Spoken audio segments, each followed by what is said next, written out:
businesses aren't moving very far on things like lighting.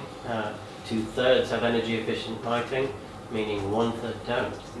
10% have invested in renewables, meaning 90% have not. Inevitably because capital is not available. There aren't very many people dedicated to energy management. Not enough companies are investing in behavioural change, and that doesn't mean going out to have to go and buy a new kit with a major capex budget attached to it. And I'm just wondering if the reason behind that is confusion, and maybe one of the things we need to focus on is how are we going to allay that confusion in the marketplace? Because even whilst we unlock the capital, there is a risk that there will then be an even greater number of products and services available where people will just say, well, I'm too confused, I'm not going to do anything. The statistic that I found the most astonishing is that nearly half, 45% of businesses, say they wouldn't put a member of staff in charge of energy efficiency. I know, it's amazing. But you know, it is, I think, sometimes, oh, it's too confusing, therefore we won't do it, rather than this is very confusing, we need to allocate it to someone who actually sorts it out and helps us to find a way of reducing what for many, many businesses is a significant portion of your cost base.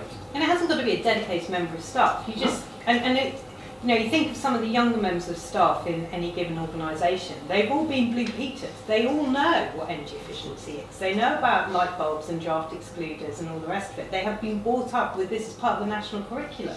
So to set them the challenge of, right, you might be one of the younger people, you might be in the accounts department, you might be in building services, but I need, as a manager, to give this to someone and set you the challenge of coming back to me with a business plan. It's all a pain, isn't it? It's all negative. There isn't very much positive in this agenda at all, apart from the potential for saving money. But even if you're going to do that, you have to invest to pull it back, and that's too painful for many businesses. What I find hard to understand is where is the innovative thinking on incentivisation, particularly coming from government, possibly from regulators, or from the business community itself. It is incumbent on all of us to actually help them realise that actually saving money is just as important to their P&L as actually making that top line revenue.